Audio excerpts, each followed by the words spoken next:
अस्सलाम वालेकुम, good evening everybody watching News Eye with Mehr Abbasi. जदीद दुनिया में राज नहीं रहते और विकीलीक्स ने 2010 में पाकिस्तानी वज़ीर आज़म के डबल स्टैंडर्ड्स को अफशां करके तहलका मचा दिया था। याद होगा आपको कि विकीलीक्स ने इंकशाफ किया था कि गिलानी सरकार ने अमरीका से वादा कर रखा था कि हुकूमत सरकारी तौर पर तो ड्रोन हमलों की मुखालफत करेगी लेकिन निजी तौर पर हमायत करती रहेगी। और विकीलीक्स के बाद अब पैनामा लीक्स ने इंकशाफात का नया पेंडोरा बॉक्स खोल के रख दिया है। इन खुफिया फाइलों की तादाद 1 करोड़ 15 लाख है और इसमें 200 से जायद पाकिस्तानियों की बैरून मुल्क ऑफशोर कंपनियों के हकायक से पर्दा उठाया गया है। एतराज ये नहीं कि बैरून मुल्क ऑफशोर कंपनियों का कयाम क्यों, एतराज ये है कि काले धन को वाइट करवाने के लिए पैनामा की एक लीगल कंपनी मोसैक फोंसेका का सहारा लिया गया। बराह रास्त रकम ट्रांसफर करने की बजाय तीसरे हाथ से पैसा मुंतकिल किया गया। मोसैक फोंसेका ये जो कंपनी है इसमें इन्वेस्टमेंट के बाद रकम कानूनी तौर पर वाइट हो गई और यूं एक नई कंपनी लॉन्च कर दी गई। पाकिस्तान का सैफुल्ला खानदान 34 ऑफशोर कंपनियों की मलकियत के साथ पहले नंबर पर है। इस खानदान ने काले धन को छुपाने के लिए हांगकांग, सिंगापुर और आयरलैंड में अकाउंट्स खुलवाए, बज़ाहिर जो महसूस हो रहा है, और फिर बरतानिया में जायदादें खरीदी। पाकिस्तान के हवाले से सबसे चौंका देने वाली है जिस तरह हुसैन नवाज कहते हैं अल्हम्दुलिल्लाह ये पाकिस्तान में ही हो सकता है कि वो खानदान जिसकी 34 ऑफशोर कंपनीज हों विदाउट एनी जस्टिफिकेशन, उन्हीं के साहबजादे सेनेटर उस्मान सैफुल्ला इसी मुल्क में मेंबर हैं टैक्स रिफॉर्म कमीशन के। एज हुसैन सेज अल्हम्दुलिल्लाह। मगर कंटिन्यूइंग हमेशा जो ख़ानदान मनी लॉन्ड्रिंग और गैर कानूनी कारोबार से इनकार करता आया है वो शरीफ ख़ानदान है। नाजरीन, पैनामा लीक्स का दावा यह है कि मियाँ नवाज शरीफ के साहबजादे हसन नवाज, हुसैन नवाज और बेटी मरियम नवाज बैरून मुल्क 4 ऑफशोर कंपनियों के मालिक हैं। इन कंपनियों में नेस्कॉल लिमिटेड, नीलसन होल्डिंग्स लिमिटेड, कूम्बर ग्रुप इनकॉर्पोरेशन और hang on property holdings limited हैं शामिल हैं और इन कंपनीज को लंदन में 6 मुख्तलिफ जायदादें खरीदने के लिए इस्तेमाल किया गया। जायदादें खरीदने के लिए स्विस और डच बैंक से 70 लाख पाउंड्स का मुआहिदा भी हुआ और इसी तरह शहबाज शरीफ के रिश्तेदार अलियास मिराज और समीना दुरानी 3 मुख्तलिफ कंपनियों के मालकान बताए जाते हैं कि जिसके अंदर रेनबो लिमिटेड जो रजिस्टर हुई वर्जिन आइलैंड्स में 29 सितंबर 2010 में, अरमानी रिवर लिमिटेड जो रजिस्टर हुई बहामास में 16 मई 2002 को और स्टार प्रिसिजन लिमिटेड जो रजिस्टर हुई वर्जिन आइलैंड्स में 21 मई 1997 को। तो ये तो वो लिस्टें हैं और पेट्रोलाइन इंटरनेशनल कंपनी बेनज़ीर भुट्टो, रहमान मलिक और हसन अली जाफरी की मलकियत, यानी कि चौधरी बरादरान के रिश्तेदार वसीम गुलजार और जैन सुखैरा भी ऑफशोर कंपनियों के इस कार्य खैर में हिस्सेदार हैं। जबकि पाकिस्तान के बड़े बड़े तिजारती ग्रुप्स के अलावा एक साबिक और हाजिर सर्विस जज के इन लिस्टों में नाम भी साथ आ रहे हैं। नाज़रीन, माजी के औराक गवाह हैं कि हुदैबिया पेपर मिल्स के लिए बरतानिया में सरमायाकारी फंड से कर्ज कैसे हासिल किया गया था। 1998 में हुदैबिया पेपर मिल्स अल-तौफीक कंपनी का कर्ज लौटाने में नाकाम रही थी तो शरीफ फैमिली को बाकायदा तौर पर नोटिस जारी हो गए थे। तीनों गारंटर्स वादे से मुकर गए थे और 1999 में जो क्वींस बेंच है इंग्लैंड के अंदर, उसने हुक्म दिया था कि शरीफ फैमिली 32.5 लाख डॉलर अल-तौफीक कंपनी को वापस करे। शरीफ ब्रादरान ने तब back in the day Lahore high court के सामने भी एतराफ़ किया था कि प्रोटेक्शन ऑफ इकोनॉमिक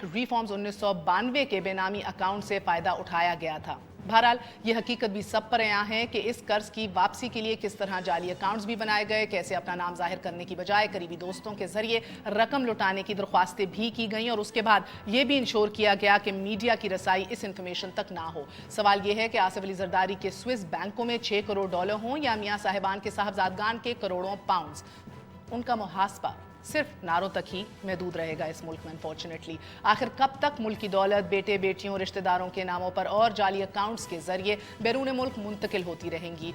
सवाल तो ये भी है कि पैनामा लीक्स के इन इंकशाफात के बाद पब्लिक ऑफिस में बैठे हजरात के गिर्द क्या नैब का घेरा तंग होगा कि नहीं कि वजीर आजम और वजीर आला पर लगाए जाने वाले इन इल्जामात में कोई कानूनी गिरफ्त भी है या फिर ये सारा शोर महज इखलाकी बुनियादों पर उठाया जा रहा है। एक छोटा सा वक्फे के बाद कुछ बुनियादी सवाल उठाएंगे कि अभी तक वजीर आजम और उनके बच्चे मंजर आम पर क्यों नहीं आए, मरियम अभी तक क्यों नहीं कुछ बोल रही, परवेज़ रशीद को ही आगे क्यों किया गया है। दीगर और सवाल करेंगे कि सबसे इंपॉर्टेंट जिसके अंदर ये कि मरियम सफदर को क्या ज़रूरत पड़ी कि वो अपने टैक्स रिटर्न्स और डिक्लेरेशंस जो इलेक्शन कमीशन में पेश की गई उनमें झूठ बोलें और ना बताएं कि असल असासे उनके कितने हैं, कहाँ हैं।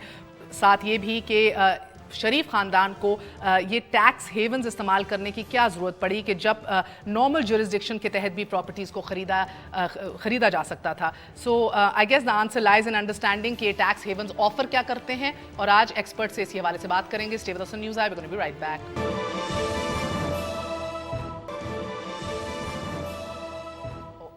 का शुक्रिया. Welcome once again to News Eye. हमारे साथ डॉक्टर इकरामुल हक साहब हैं, कानूनी माहिर हैं, गहरी नज़र रखते हैं शरीफ ब्रादरान की पूरी बिजनेस वेंचर्स के ऊपर भी, लॉ के ऊपर भी, मनी लॉन्ड्रिंग के ऊपर भी बड़ी केस स्टडीज़ और पेपर्स लिख चुके हैं. हमारे साथ डॉक्टर फ़ारूक सलीम साहब हैं, तज्ज़िया नगार हैं, किसी तारुफ के मोहताज नहीं.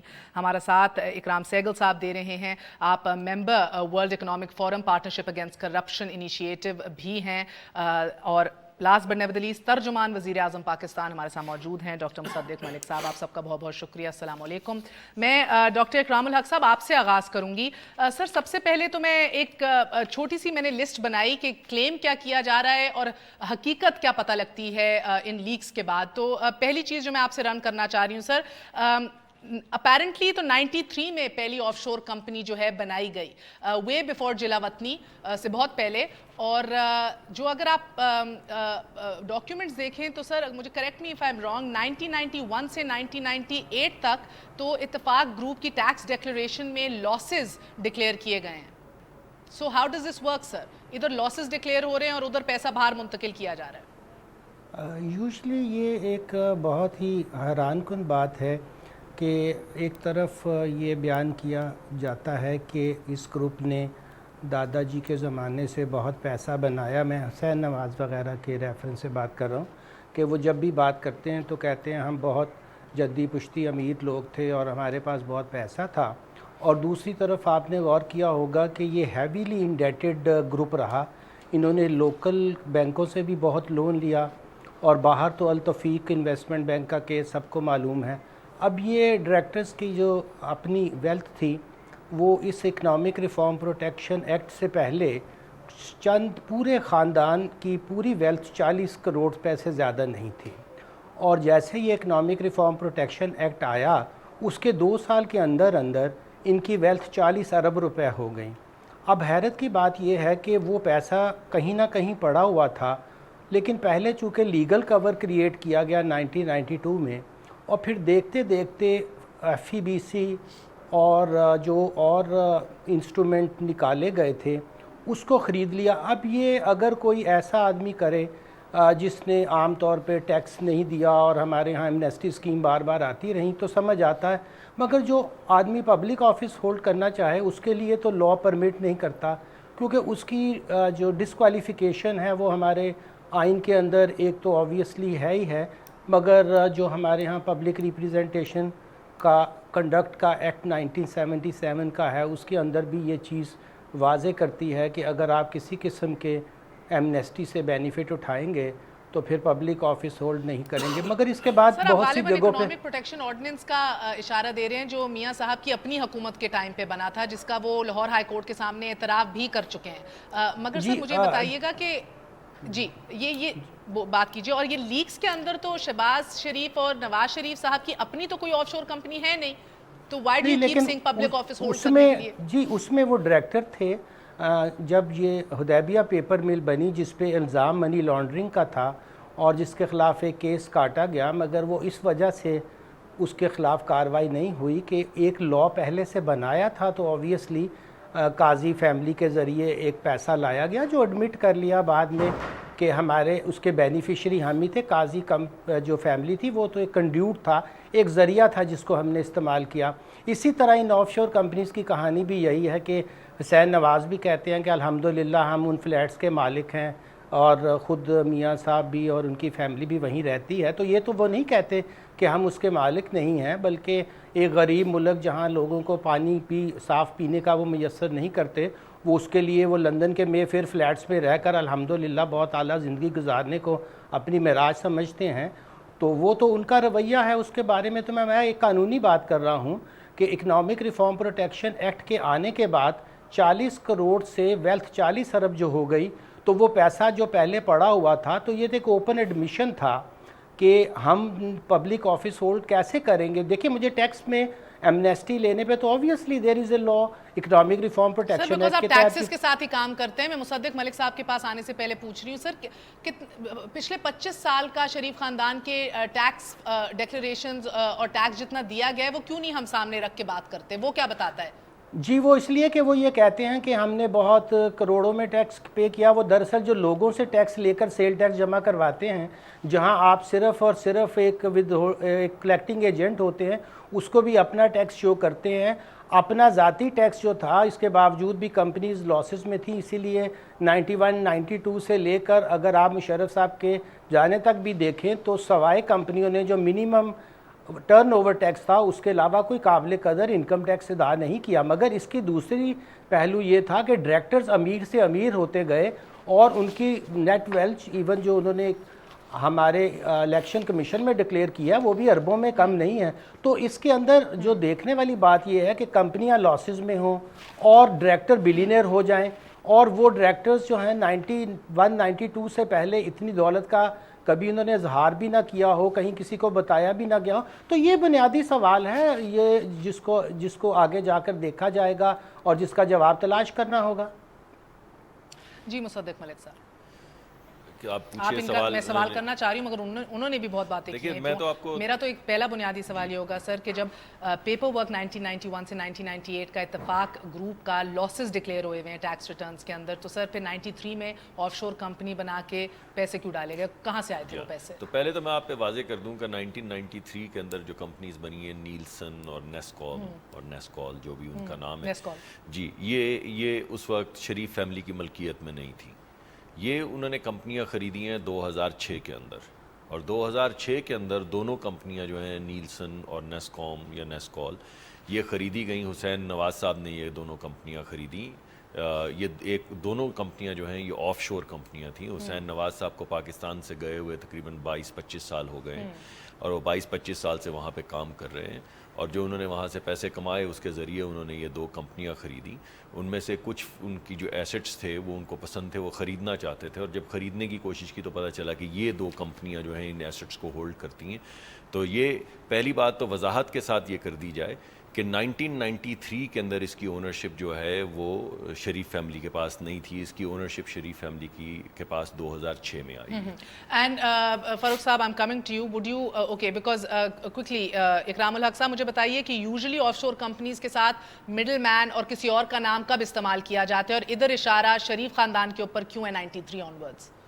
जी वो 98 में दरअसल मुसद्दिक मलिक साहब ने शायद वो लंदन हाई कोर्ट की जजमेंट नहीं पढ़ी, ये 2006 में नहीं ख़रीदी गई। 1998 में इन्हीं कंपनीज़ को जब डायरेक्टर ने पैसा नहीं ग्रंटर्स ने दिया था तो इनको उन्होंने अटैचमेंट का नोटिस इशू कर दिया था।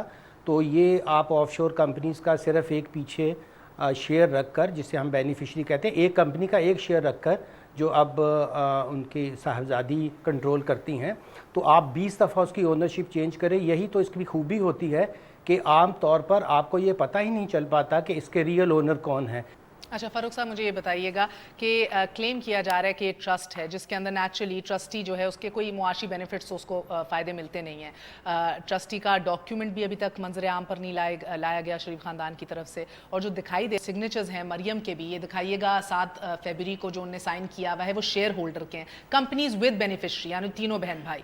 सो बिसाइड्स दिस आपको कोई तजाद नजर आया? महर मामला दो बातें हो रही हैं। पैनामा लीक्स जो घूम रहा है उसके सेंटर में दो चीज़ें हैं, ऑफशोर कंपनीज और ऑफशोर बैंकिंग। जी, ये दो इस्तिलाहात हैं जो अब हम हमेशा डिस्कस कर रहे हैं। दो बुनियादी सवाल ये हैं कि आप क्यों चाहते हैं कि आपके पास एक ऑफशोर कंपनी हो, आप क्यों चाहते हैं कि आप एक ऑफशोर बैंक में अकाउंट खोलें। दो वजूहात होती हैं। कुछ ममालिक ऐसे हैं जहाँ पे टैक्स की शरह बहुत ज़्यादा है, बहुत सारे यूरोपियन ममालिक ऐसे हैं जहाँ पे टैक्स की शरह जो है वो 7-70% तक चली जाती है, तो वहाँ के शहरी टैक्स छुपाने के लिए टैक्स ऑफशोर कंपनी खोल लेते हैं। टैक्स अवॉइडेंस कह लें, अवेजन दूसरी चीज़ हो जाती है। फिर कुछ लोग ऐसे हैं ममालिक में जो अपना काला धन छुपाना चाहते हैं, वो फिर ऑफशोर कंपनी खोलते हैं, फिर ऑफशोर कंपनी एक ऑफशोर बैंक अकाउंट खोलती है। अब तीसरी कोई बड़ी वजह होती नहीं है, मतलब मेरी कोई ऑफशोर कंपनी नहीं है, میری آف شور کنپنی ہے, میں ٹیکس جتنا ہے وہ میرا یہاں تنخواہ پہلے ہی کٹ جاتی ہے, وہ کٹا کے مجھے ملتی ہے, اور کالا دھن میں مجھے موقع نہیں ملا. میں تو ٹیکس آپ کمپنی اس وقت کھولتے ہیں آف شور جب آپ کے پاس یہ 2 وجوہات ہوں یا یہ 2 ضروریات ہوں. اب یہ جو ساری بحث ہو رہی ہے, اس کا ایک قانونی اینگل ہے, جیسے ابھی ڈاکٹر صاحب نے فرمایا, ایک سیاسی اینگل ہے. قانونی طور پہ آف شور کمپنی کھولنا قانون کے خلاف نہیں ہے, انلیگل نہیں ہے. کوئی بھی کھول سکتا ہے. For some, by the way, not all, sir. کوئی بھی کھول سکتا ہے, مگر میرا مطلب it's not illegal as a practice, of course. اب it's not illegal as a practice, لیکن اس کے اندر جو اثاثہ جات کی موومنٹ ہے کہ پیسے اس کے اندر آتے ہیں, پھر اس پیسوں سے کوئی جائیداد خریدی جاتی ہے, وہ دیکھنا ضروری ہے کہ اس کا سورس کیا ہے. تو آف شور کمپنی کھولنا قانونی طور پہ بالکل صحیح, بالکل کوئی غیر قانونی حرکت نہیں ہوئی, کوئی غیر قانونی کام نہیں ہوا. لیکن ان آف شور کمپنیز سے جو اثاثہ جات خریدے گئے ہیں, جو پیسے ان کے اندر گئے ہیں, جو پیسے وہاں سے باہر نکلے ہیں, ان کے سورسز آئیڈینٹیفائی کرنا بہت ضروری ہے. یعنی کہ اکرام سہگل صاحب, وہ پیسے آئے کہاں سے, ٹرانسفر کیوں ہوئے, ضرورت کیوں پڑی آف شور کمپنی کی. سر آپ کو لگتا ہے کہ شاید in the absence of any investigation, تو آپ نے دیکھا ہے میڈیا کے اندر ایک یو اور کرائے ہے کہ بھئی یہ کیا ہو رہا ہے, یہ کیوں ضرورت پڑی, یہ پیسہ بنا کہاں سے تھا. جس طرح بھی ہمارے قانونی ماہر اور جو ایک اتفاق گروپ کی سنس دا بگننگ 39 آنورڈز ایک پورا فالو کر رہے ہیں اس کا business cycle, ups and Downs اور سویلنگ, جس طرح کا انہوں نے 92 میں 40 کروڑ سے 2 سال بعد 40 ارب تک پہنچ گئی. یہ محسوس لوگوں کو ہو رہا ہے کہ یہ سورس غلط تھی اور شاید ٹرانسفر غلط کیا گیا. بٹ ڈو یو تھنک کہ sir media is being unfair to the Sharif family, اور do you think some valid questions do arise? جی Mehr, valid questions do arise, اور میں فرق صاحب جو کہہ رہے ہیں اس پہ تھوڑا وضاحت کر دوں کہ آف شور کمپنیز ہوتی ہیں, اور آف شور کمپنیز بڑے بڑے کارپوریشنز ضرور استعمال کرتی ہیں, وہ لیگل لوپ ہولز استعمال کرتی ہیں ٹیکس کے ذریعے. لیکن جب انڈیویجولز کرتے ہیں اور انڈیویجولز آف شور کمپنیز بناتے ہیں, تو جس طرح فرق صاحب نے کہا, بڑا ویلڈ کوسچن ہے کہ یہ سورس آف فنڈنگ کہاں سے آئی, اور فنڈنگ جہاں سے بھی آئی وہاں پر وہ فنڈنگ میں ٹیکسیشن ہوا کہ نہیں. اور نیچرلی جب آپ آف شور اکاؤنٹس کی بات کرتے ہیں, وہ کمپنیز کے اکاؤنٹس تو نیچرلی جو بڑے کارپوریشنز ہیں, بہت بڑے بڑے کارپوریشنز, وہ استعمال کرتے ہیں. ایک بات ہوتی ہے ٹیکس اوائڈنس, اور ایک ہوتی ہے ٹیکس چیٹنگ, اور ٹیکس چیٹنگ میں آ جاتی ہے منی لانڈرنگ. تو یہ آج کل انلیگل فائنینشیل فلوز جو ہوتی ہیں وہ بڑا ایک بولتے ہیں نا, ایک it is a washed over list, اور اس کے اندر انلیگیلٹی آ جاتی ہے. نا اس کے اندر آپ نے, میں بات کر دوں, جو شیئر ہے that is an ownership. A trustee is a totally different proposition. جو ٹرسٹی ہوتا ہے وہ نیچرلی وہ بینیفیشری نہیں ہوتا ہے, اور trustee can be this thing, but trustee share نہیں ہولڈ کرتا ہے. یہ بات وہ تھنگ, وہ اس میں بڑی وضاحت ہے. آئی تھنک اکرام الحق صاحب اس پر زیادہ بحث کر سکتے ہیں. مریم نواز نے ابھی ٹویٹ کیا ہے کہ میں ٹرسٹی ہوں, مگر انہیں یہ نہیں بتایا کہ میں پہلے بینیفیشری بھی تھی.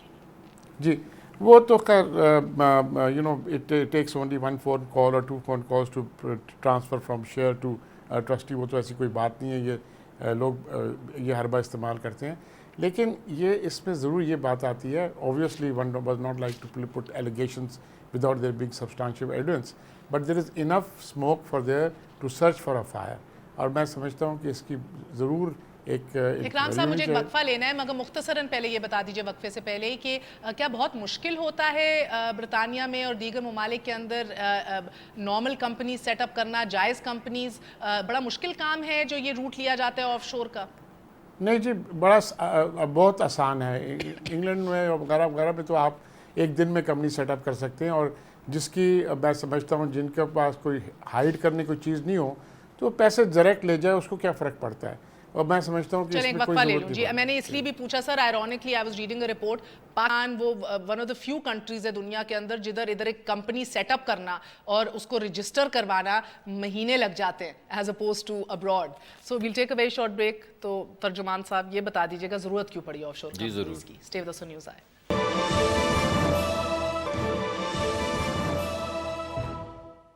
واپس آنے کا شکریہ, welcome once again to News Eye. So سوال سر بار بار یہ پڑ رہا ہے کہ آف شور کمپنی کھولنے کی ضرورت کیا پڑی؟ देखें नॉर्मल जुरिसडिक्शन से भी आप अपार्टमेंट्स और कॉन्डोज और बिजनेसेस कर सकते थे, व्हाई ऑफशोर? तो 3 चीज़ें मैं आपके सामने पेश, इसके अंदर 3 अफराद हैं। पहली बात तो मैं वाजे कर दूं कि आज की जो आपने पनामा डॉक्यूमेंट्स जो रिलीज़ हुए हैं उसमें किसी जगह के ऊपर ये नहीं लिखा हुआ कि प्राइम मिनिस्टर ऑफ पाकिस्तान ने कुछ गलत किया है। मैंने खुद भी कह दिया, बहरहाल मैंने भी कह दिया, मैं क्योंकि देर में आया, मुझे पता नहीं था आपने कहा है या नहीं।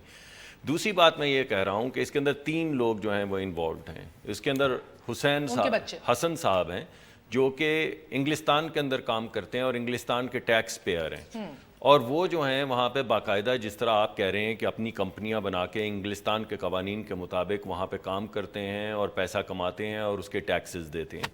तो ये हो गए हसन साहब, इनका तो बड़ा सीधा सीधा काम है। दूसरे हैं हुसैन साहब जो यूनाइटेड किंगडम के टैक्स पर्सन भी नहीं है, टैक्स पेयर भी नहीं है। उनको यहाँ से गए हुए पाकिस्तान से 20-25 साल हो गए हैं, वो एक्सपेट्रिएट हैं और उन्होंने तमाम पैसा अपना जो है वो सऊदी अरेबिया में कमाया है और वहीं पे वो तमाम कवानीन के मुताबिक अपने पैसे जमा करवाते हैं। उनको इन्वेस्टमेंट करने के लिए as a Saudi resident, not as a UK resident, उनको ये फैसिलिटी हासिल है कि या तो वो जाके वो अपनी रेजिडेंसी फ़ाइल कर दें, कंपनी खोलें यूनाइटेड किंगडम के अंदर और वहाँ पे टैक्सेस दें। दूसरी उनको फैसिलिटी कानूनी तौर पे ये हासिल है कि वो एक ऑफशोर कंपनी खोलें जो जाके इन्वेस्टमेंट्स करे यूनाइटेड किंगडम के अंदर, जिसकी नतीजे तो के आप अंदर कह रहे हैं कि उनको भाई हमें नहीं दुखी होना चाहिए, हमें नहीं चीट किया, इसमें यूके को चीट कर नहीं, रहे मैं थे आपको taxes। ये कह रहा हूँ, और इस वक्त ये सहगल साहब जो हैं वो तशरीफ़ रखते हैं और मैं इनको बहुत अच्छी तरह जानता हूँ। इनके साहबजादे जो हैं मेरे दोस्त भी हैं और प्रॉब्ली दुनिया के बेहतरीन लॉयर्स में उनका शुमार है। एक ऑफशोर कंपनी के अंदर कोई चीज़ इल्लीगल नहीं है, ना अमेरिका के अंदर ना यूनाइटेड किंगडम के अंदर। कुछ मुल्कों के कवानीन इजाज़त देते हैं कि आप ऑफ शोर कंपनीज खोल के इन्वेस्टमेंट करें और कुछ मुल्कों के कवानीन इजाज़त नहीं देते। सर आप मेरी सॉरी माजरत के पहले साथ मेरी जरा बात मुकम्मल, पहले मेरी बात नहीं, कंपनी बनाने में मसला नहीं है सर, मगर मसला है कि जिस वक्त आप किसी मुल्क के टैक्स पेयर नहीं होते या रेजिडेंट नहीं होते तो आपके पास ऑप्शन है, या तो आप वहाँ के रेजिडेंट बन जाएं और तमाम जो आपको फवायद हैं उस मुल्क के उनका भरपूर हसूल करें। जिस तरह पाकिस्तान में ग्रीन कार्ड होल्डर होते हैं, पहले मेरी एक बात ही मुकम्मल हो लेने दीजिए, जिस तरह ग्रीन कार्ड होल्डर होते हैं या रेजिडेंट होते हैं यूनाइटेड किंगडम के, अगर आप वहाँ के रेजिडेंट नहीं हैं और आप सऊदी अरेबिया के रेजिडेंट हैं तो आपके पास ऑप्शन है कि आप एक ऑफशोर कंपनी बना के इंग्लिस्तान के अंदर अपनी इन्वेस्टमेंट्स कर सकें और उसमें कोई इलीगैलिटी नहीं है। तीसरी बात जो है वो ये है कि मरियम का जिक्र आप अंदर, मरियम नवाज शरीफ साहिबा का जिक्र आप लेकर आ रही हैं, तो मरियम नवाज शरीफ साहिबा जो हैं वो ट्रस्टी हैं, वो इसमें से दोनों कंपनियों में से किसी की भी बेनिफिशियल ओनर नहीं है। डायरेक्टर रह चुकी हैं सर जी, पहले। डायरेक्टर मैं भी डायरेक्टर हूं कंपनियों का जहां पे मैं बेनिफिशियरी ओनर नहीं हूं। इसी के ऊपर तो तजाद है, आप कहते हैं कि बेनिफिशियरी नहीं हूं शेयर होल्डर हो के, वो कहते हैं शेयर होल्डर जो है वो बेनिफिशियरी नहीं, बेनिफिशियरी शेयर होल्डर नहीं सर, बेसिकली के डायरेक्टर जब आप हैं तो आप शेयर होल्डर। मैं तो आपको ये नहीं, आप पहले नहीं, तजाद आपके जहन में है, मैं तो आपको क्लैरिटी के साथ, मैं आपको क्लैरिटी के नहीं, I am neither as well, I am telling you with clarity that she is a trustee and not an owner. आगे चलते हैं इसके ऊपर, आगे let's break on to it sir. मुझे ये बताइएगा, एक वक्फा लेना है मगर मैं पूछना चाह रही हूँ पहले से, सहगल साहब मुझे ये बताइएगा कि क्या आपको लगता है कि अगर कोई गिल्टी नहीं है तो पिछले 1 महीने में हुसैन नवाज एकदम मंजर आम पे कैसे आए? 3 इंटरव्यूज 1 महीने में दिए, एक ऐसी शख्सियत ने जो कभी नहीं दिखाई देती, इनएसेसिबल थी। दूसरा सर ये बताइएगा कि आपको लगता है कि एज ऑफ राइट नाउ एक तफ्तीश होनी चाहिए जो इमरान खान भी डिमांड कर रहे हैं, पूरी दुनिया में हो रही है, मगर इधर शायद हमारी लीडरशिप कह रही है कि उनको शक का फ़ायदा दिया जाए? आई थिंक सबसे पहली बात आपने की कि गिल्टी नॉट गिल्टी वो तो मैं नहीं बोल सकता प्राइमा फेसी, लेकिन मैं ये ज़रूर कहूँगा कि उनको ये वजाहत ज़रूर करना पड़ेगा, क्योंकि ये 1 महीने से जो शुरू हुए हैं तब शुरू हुए हैं जब ICIG ने इनको क्वेश्चन करना शुरू किया है। जब इनको क्वेश्चन करना शुरू किया है तो इनने प्रीएम्प्ट करने के लिए वो इंटरव्यू में आए, आप जिस तरह आप कह रही हैं, और ये वजाहत की है कि वो नहीं चाहते थे कि ये सडनली लीक हो जाए और फिर उनके ऊपर ये क्वेश्चन आए। दूसरी बात, आप इंक्वायरी की कर रही हैं, इन्वेस्टिगेशन में 100%। जी देखिए, ये तो इनके अपने मफाद में है कि ये इन्वेस्टिगेट कराएं, और अगर इसके अंदर मैं सर, ये मगर ज़रूर कौन करेगा ना, मसला ये FBR, FIA, NAB, जब आपको याद है इफ्तिखार चौधरी के बेटे अरसलान पे मसला पड़ा तो कन्वीनियंटली उन्होंने कह दिया कि भाई हम FIA पे ट्रस्ट नहीं करते, तो जजेस की एक कमेटी बना दी, ही वेंट स्कॉट फ्री। अब आज ये हुकूमत वक्त at the helm of affairs हैं सर, किस इदारे से कराएंगे? एक तो इदारा है जो जूती के नीचे लिटरली एक दफ़ा मुतनब्बे करते हैं क्राउड में वज़ीर आज़म, वो कहते हैं जी सॉरी सर अब लाइन हाजिर हो जाएंगे, सही हो जाएंगे। ایک FIA آپ کے سامنے ہے سر, FBR بھی آپ کے سامنے ہے جو پاؤں پہ آج تک کھڑا نہیں ہو سکا. Who's going to do it? دیکھیے جی, جو دو ادارے ہمارے پاس ہیں, اوبویسلی FIA ہے, مگر میں سمجھتا ہوں کیونکہ پرائم منسٹر انوالوڈ ہے اور FIA جو ہے وہ ایک ادارہ ہے جو کنٹرول ہو سکتا ہے گورنمنٹ سے, تو NAB is probably the only independent agency جو یہ کر سکتا ہے. اور آئی تھنک نیب کے پاس اپنے فورنسکس کافی ہیں, ان کے پاس کنیکشنز بہت ہیں, اور کیونکہ ان نے پہلے بھی انویسٹیگیٹ کرتے رہے ہیں لوگوں کو باہر, تو وہ کر سکتے ہیں. دیکھیے NAB is our only option, like it or not. ہاں, دیٹ از میں ایک وقفہ لے لوں سر. ایک اور option. جی ایک اور آپشن ہے فاروق صاحب, ایک وقفہ لے لوں, دوسرے کے اوپر بات کریں گے. اور پھر یہ بھی ڈاکٹر اکرام الحق صاحب سے پوچھنا ہے کہ یہ جو انہوں نے اپس اینڈ ڈاؤنز دیکھے ہیں ابھی تک شریف خاندان کے, یہ ہمارے اگین نیچرلی ڈاکیومنٹس پاکستان میں ساری موجود ہیں, اداروں میں موجود ہیں, تو ابھی تک کام کیوں نہیں ہوا اگر نیب کے اوپر اتنا انحصار ہو رہا ہے آج؟ ایک وقفے کے بعد.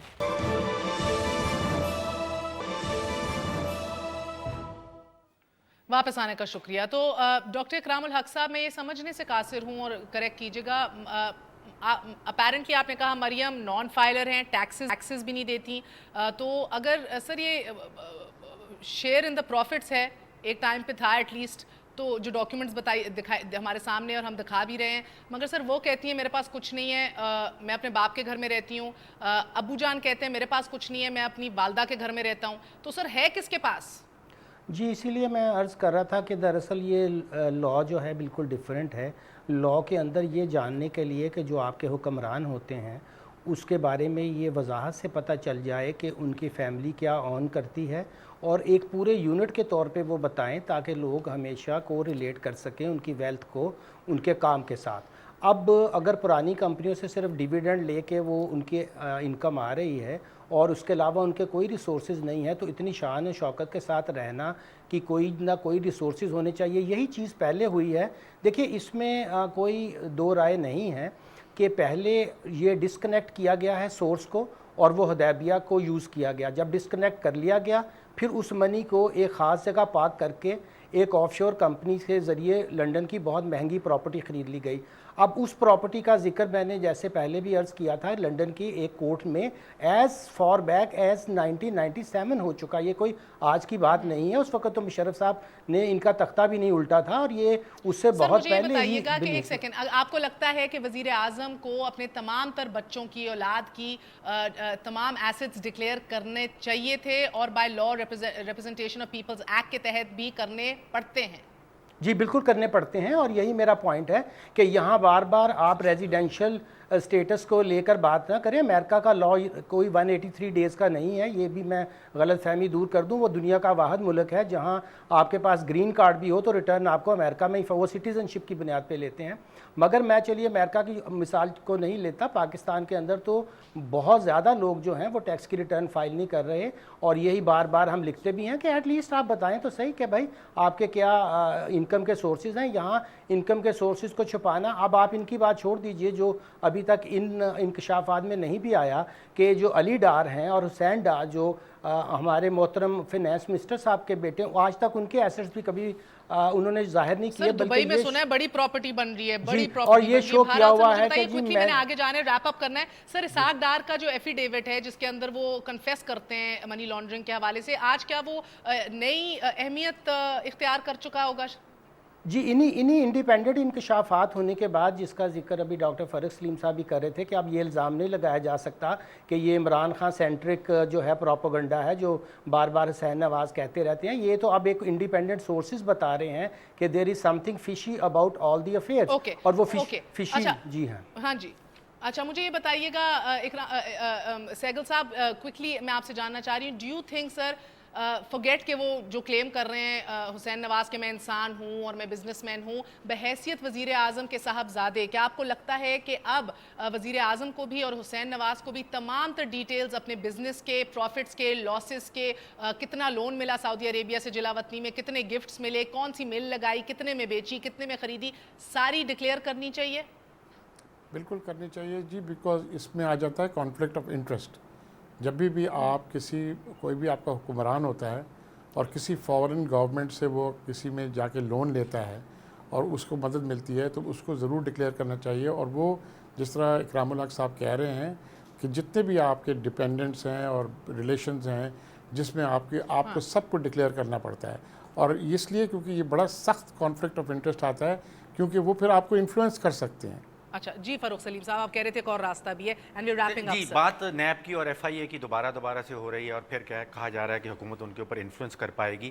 ورلڈ بینک کا ایک انیشیٹو ہے جو کہلاتا ہے StAR initiative, stolen asset recovery initiative, اور وہ یہ صرف یہ چاہتے ہیں کہ اگر حکومت رائج الوقت ایک خط لکھ ڈالے ان کو اور ان کو کہے کہ یہ منی ٹریل ہمیں ٹریس کر کے دیں، کیونکہ اس میں بات تو آف شور بینکنگ اکاؤنٹس کی ہو رہی ہے، تو money trail World Bank would be willing to do it, آپ ایف آئی اے کو بھی چھوڑ دیں اور نیب کو بھی چھوڑ دیں۔ اچھا جی سر، آپ ترجمان وزیر اعظم کے، اور آخری بس میرے پاس 10 سیکنڈ ہے، آپ ان کو سجیسٹ کریں گے، ایڈوائز کریں گے کہ پارلیمنٹ میں کھڑے ہوں اس کے اوپر آن بہاف اپنے خاندان کے خود بات کریں، نہ کہ پرویز رشید جو ہمارے ٹیکسز پہ ہیں وہ حکومت وقت کے جو ترجمان ہیں وہ ان کے بچوں کا دفاع کریں، اور secondly do you suggest approve quickly sir? میں تو آپ کو بڑی واضح میں کہوں گا کہ وہ تو 1 مہینے سے اپنے تمام ایسٹس جو ہیں، حسن صاحب جو ہیں وہ آ کے بتا رہے ہیں کہ یہ میری کمپنیز ہیں، یہ میرے ایسٹس ہیں، اور انہوں نے یہ بھی ٹیلی ویژن پروگرام میں کہا ہے شیئر کوئنسیڈنس، جی شیئر کو انسیڈنس، لیکن وہ جو بات بڑی واضح شکل میں کہہ رہے ہیں وہ یہ ہے کہ میرے پاس کمپلیٹ پیپر ٹریل ہے کہ میں نے کہاں سے پیسے ٹرانسفر کیے، کس بینک اکاؤنٹ سے کیے۔ جی میں وہی آپ کو بتا رہا ہوں، وہ تو آ کے ٹیلی ویژن پروگرامز پہ بھی کر گئے ہیں اور دوبارہ بھی کر جائیں گے۔ میں مجھے ملاقات ہوگی تو میں ان کو ضرور کہوں گا، لیکن وہ بارہا نہیں، آپ میری بری بات مکمل سن لیجئے کہ وہ بارہا جو ہے بڑی واضح شکل کے اندر کہہ رہے ہیں۔ میں آپ کو دوبارہ کہوں گا کہ ہی از ناٹ، آپ نے جو کہا انہوں نے آلریڈی کر دیا، he is not a tax person in Pakistan. Hassan صاحب جو ہیں جی بالکل، نہیں ایتھیکل گراؤنڈز، ہاں آپ کی بات ٹھیک ہے، مگر ایک بات یہ بھی تو ہے کہ وہ ایک انڈیپینڈنٹ 22-25 سال سے اپنی کمپنی خود چلا رہے ہیں۔ آپ کو اگر یہ پتا چلے کہ یہ صاحب گئے تھے 22-25 سال میں انہوں نے پیسے کما لیے ہیں، تو اس کے اندر کون سی ایسی قابل اعتراض بات ہے، بالخصوص جب وہ کہہ رہے ہیں کہ میرے پاس تمام پیپر ٹریل ہے اور میں سب آپ کے سامنے رکھ رہا ہوں۔ مہر، یوکرین میں پارلیمنٹری کمیٹی بنا دی گئی اس کی انویسٹیگیشن کے لیے، ہر میجسٹری ریونیو اینڈ کسٹم جو برطانیہ، اس نے کہا کہ ہم بھی یہ کمیٹی بنا رہے ہیں، ہم اس کو پروب شروع کر دیں گے۔ آسٹریلیا میں 800 نام آئے ہیں اور وہاں کے ٹیکسیشن آفس نے شروع کر شکریہ۔ دکھ بس اس بات کا ہوتا ہے کہ کل ایک آدمی کو، جی مودی نے بھی، دکھ یہ ہوتا ہے جی آخری میں کہ کل ایک آدمی کو ادرک چوری کرنے کی وجہ سے 1 سال کے لیے جیل بھیج دیا گیا، دھنیا چوری کرنے کی وجہ سے۔ تو یہ تو ہمارا ملک ہے جدھر دھنیا چوری کے اوپر کوئی پیٹ میں جس کے بچے بلک رہے ہوں یا بھوک لگ رہی ہو، جو دھنیا چوری کرے گا 1 سال کے لیے جیل، اور جس کے اوپر یہ الزام ہو کہ پوری ملک کی دولت لوٹ لی ہے، آپ نے امپلائی کر رہی ہیں ان کے اوپر ایک انکوائری بٹھانا is unfathomable apparently۔ آپ یہ کہہ رہی ہیں کہ چوری کی ہے انہوں نے، آپ یہ کہہ رہی ہیں ٹیلی I vision want an inquiry sir, I have a نہیں، right for an inquiry as a Pakistani citizen, we need an inquiry, you should have announced it like 24 hours ago۔ جو پیپرز نکلے اس میں لکھا ہوا ہے کہ چوری ہوئی ہے۔ It's going to be cut off sir, thank you very much۔ شک کا فائدہ نہ مانگیے، انکوائری بٹھائیے۔ گڈ نائٹ، اللہ حافظ۔